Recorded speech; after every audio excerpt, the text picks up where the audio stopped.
You're listening to Spring River Chronicle. Audio on the go. First National Banking Company. Get checking that pays with Super Plus Checking at FNBC. Sharp County appoints new probation officer. By Lauren Siebert. Judge Mark Johnson has appointed a new probation officer for Sharp County recently, and he is currently managing the Sharp County District Court probates.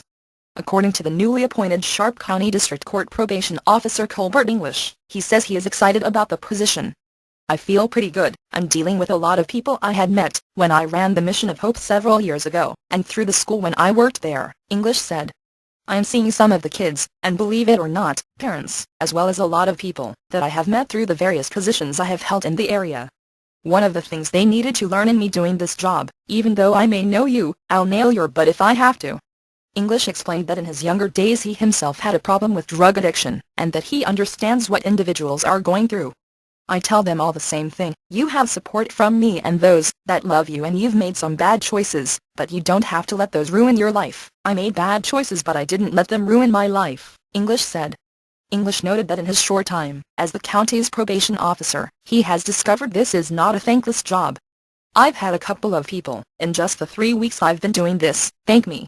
One man had to come see me, and I talked to his father before. He called me yesterday and told me he had taken his GED pretest and had started working yesterday.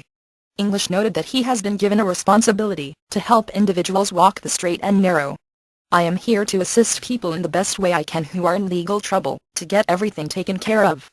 In that particular court, being district court, once they have finished probation it doesn't stay on their permanent record, English said. There are procedures they have to do in order to prevent people from being able to access that information.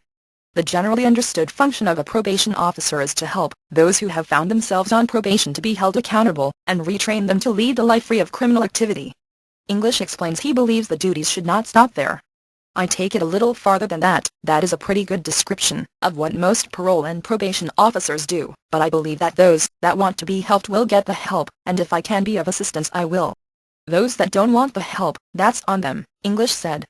I have a philosophy that everybody that sits in that chair gets the same line. My philosophy is, I'll give you enough rope you can either hang yourself or help yourself. I'm going to be on the other end of that rope, no matter who's holding it. You can either climb up, and I'll help you, or you can wrap it around your neck and I'll hang you. English explained he takes his new position seriously, and sometimes tough love is the best kind. I've been known around the community. Those that know me, that have to sit in that chair, need to know that I have a responsibility and I'm going to fill it. Whether it's because you think you might get off, or get a slap on the wrist, or whatever the proper term would be, because I know you or your granddaddy or you granny or your dog. I don't care, English said. I have a job to do and I'm going to do it. You're listening to Spring River Chronicle. Audio on the go. First National Banking Company. Get checking that pays with Super Plus Checking at FNBC. Backpack Outreach. By Lauren Siebert. The Highland First Assembly of God is slated to hold their third annual Backpack Outreach August 4, in Highland. According to Pastor Clem, the outreach has grown since its beginning in 2009. Our first year, we gave out 450 stocked backpacks, and last year we gave away a little over 800, because we had enough supplies left over so we were able to make extra, Clem said. So this year we're preparing for 750 again. Clem explained that the outreach is more than just an outreach, it has become a community event. We have roughly 6,900 people between the Quad Cities, and last year there were approximately 3,800 people here. So, you're talking about a little over half of the community on our property who show up to support this event, and it is absolutely amazing, Clem said. So, we're going to give out 750 backpacks, free haircuts from local stylists, vision checks from the Lions Club, wellness checks from local physicians. We also have an orthopedic surgeon that comes down from St. Louis, and the police department does free fingerprinting for the kids. Clem noted that one of the goals for the outreach was to make the event a day to remember. We create a carnival-type atmosphere, and we give out snow cones and hot dogs, and there are donuts and a car show. It's really a celebration of the kids and families in the area, with the goal being very simply that we want to show them God loves them and that there is hope, Clem said. Clem explained that the growth of the outreach didn't stop at just the number of backpacks that will be given. The newest addition to the entire event is that we're going to give away 750 pairs of shoes, so not only will the kids be able to come get a free backpack, free haircut and all these other things, they're also going to be able to walk away with a new pair of shoes, Clem said. One of the families in the church and one of the other churches in the community had the idea, and so we are going to be spearheading that project as well. Over 100 area businesses and individuals alike have pitched in to prepare for the outreach that will take place in August. The way it works is, we announce it to the school district, we give them the opportunity to register. It's kind of weighed a little more heavily toward elementary kids. It's going to be roughly 400 backpacks for elementary school and the rest is divided between middle school and high school, Clem said. It will be on the radio, in the newspaper, and we also send letters to every student. The school will send those out for us, and we have sign-up forms that they can send in or go to the website www.highlander.com. The backpack outreach is still 6 weeks away and the approximate cost to fill each backpack is approximately $60 and an additional $15 on average for a pair of shoes. We need more money. Obviously that is the only limitation we have to provide for the kids is money. We need money for shoes, money for supplies, and so we need funds to be sent in, Clem explained. Our goal would be to gather as much as we can, and no amount is too small, just to say hey, our family is willing to do whatever it all goes in. And the second thing we need is people who are willing to volunteer to fill backpacks, walk around, clean up trash, hand out water and things like that. If you would like to view previous years of the backpack outreach, register or take part in the success of the backpack outreach, please visit the Highland First Assembly of God website at www.highlandassembly.com, http://www.highlansassembly.com, or you may contact the church at 870-856-3886. We want to fill a need, Clem said. Our goal is to make people feel as though if they weren't from here they would want to be from here. Where people will look and say, I want to live in a community like that. It's a community that takes care of their kids and their families. It's like it's what we need to do, so we do it. Before I moved here I remember walking around and going, man, I want to live in that place. I would like for this event and for the others that we and others do, so people can tell. They don't just say they care, they do something. You're listening to Spring River Chronicle. Audio on the go. First National Banking Company. Get checking that pays with Super Plus checking at FNBC. Dry weather may ban fireworks. By Lauren Siebert. Sharp County remains under a burn ban, which was put in place May 30, throughout Sharp County. Many have raised concerns as to how this will affect the upcoming Independence Day celebrations. According to Cherokee Village firefighter Lieutenant Russell Tanner, the fireworks display over Lake Thunderbird will continue as scheduled. The vendors will not be affected, however, individuals will not permitted to use fireworks. As far as I will know, the vendors still have the right to sell fireworks according to the guidelines of the law, Lieutenant Tanner said. It's just that as long as conditions are as dry as they are right now, we're having to restrict the use of fireworks except for the regular fireworks show on the 4th of July. Lieutenant Tanner explained that if there should be heavy enough rain between now and Independence Day, that there was a strong possibility the ban could be lifted, but until that time he respectfully requests that individuals refrain from using fireworks. Lieutenant Tanner further explained that even with a hose present, high winds can carry flames much faster and farther than an average garden hose can extinguish them. As hot and as dry as it is right now, no matter how careful anyone is, the grass can catch on fire a whole lot quicker than a person can put it out. There is no shortage of fuel, dry grass, leaves, trees and things like that, Lieutenant Tanner said. Any kind of fire that you light, even if it wasn't during a burn ban, if you lit a fire and it accidentally burned your neighbor's house down, it would be a civil matter just through negligence and you'd still be responsible for it, and in a case like this, it just increases the chances that that's going to happen. At press time, National Forestry Department has been sent to Colorado to help extinguish the more than 75,000 acres since the fires first spread June 9th. If I'm not mistaken, our local Arkansas Forestry Commission, our local people are still here and they still have their plows, and it would be a matter of mutual aid from whatever department is closest, Lieutenant Tanner said.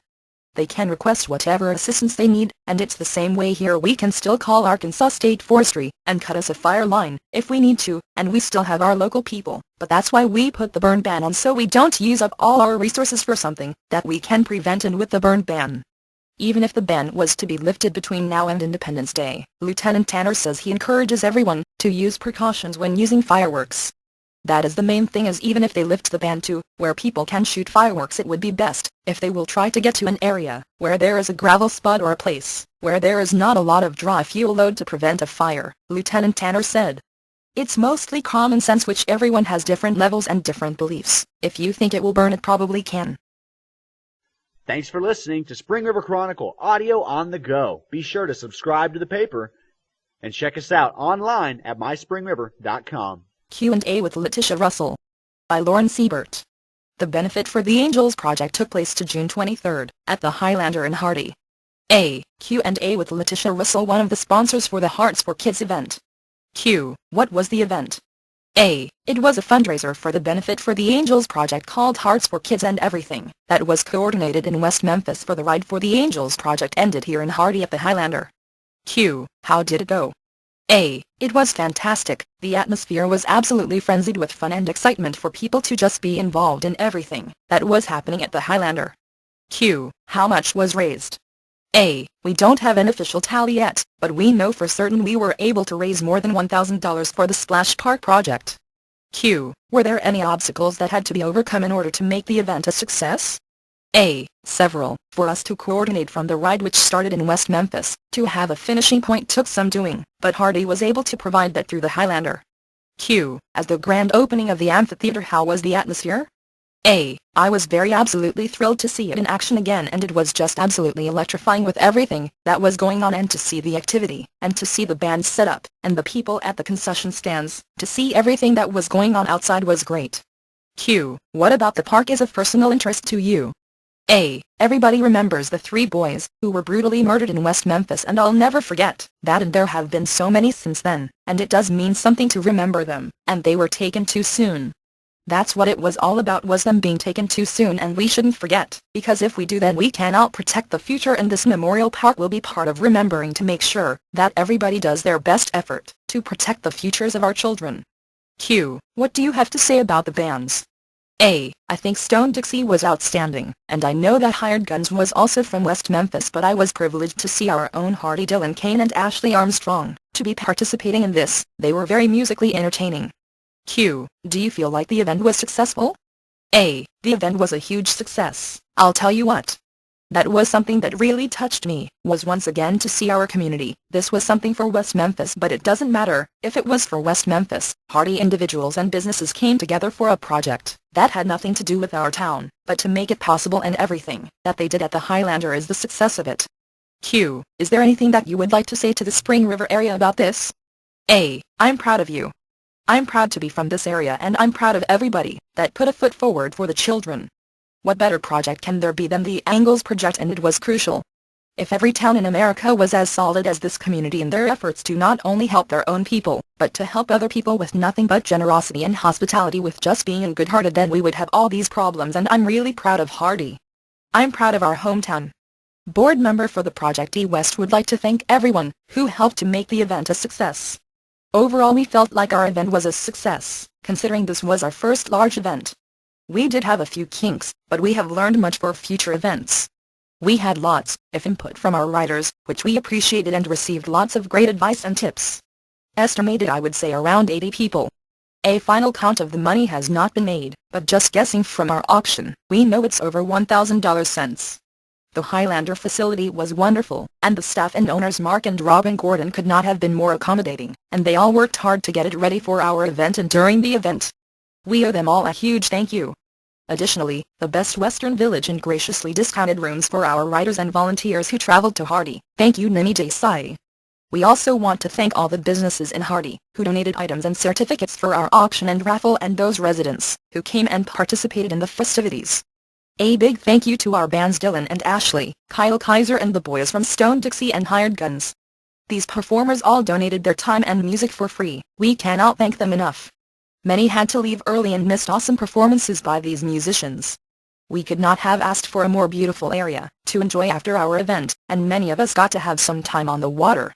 We are still a ways from our goal of building the splash park, but with future events we are hoping to achieve greater success with those endeavors. We are doing this project in memory of our children, who were taken from us too soon, in order to have a fun place for those still here to enjoy. This group is special to me, because I lost a son at 17, so this is a wonderful way to keep him and others, who were taken too soon, in memory. Once we are prepared to build the park, we will sell memorial bricks for anyone who would like to memorialize their loved ones, friends, etc., and these will outline the splash park. Thank you, Lauren Siebert and the Spring River Chronicle, for your interest in our organization, success, and articles you have written in helping get the word out in your community. Thanks for listening to Spring River Chronicle, audio on the go. Be sure to subscribe to the paper and check us out online at myspringriver.com.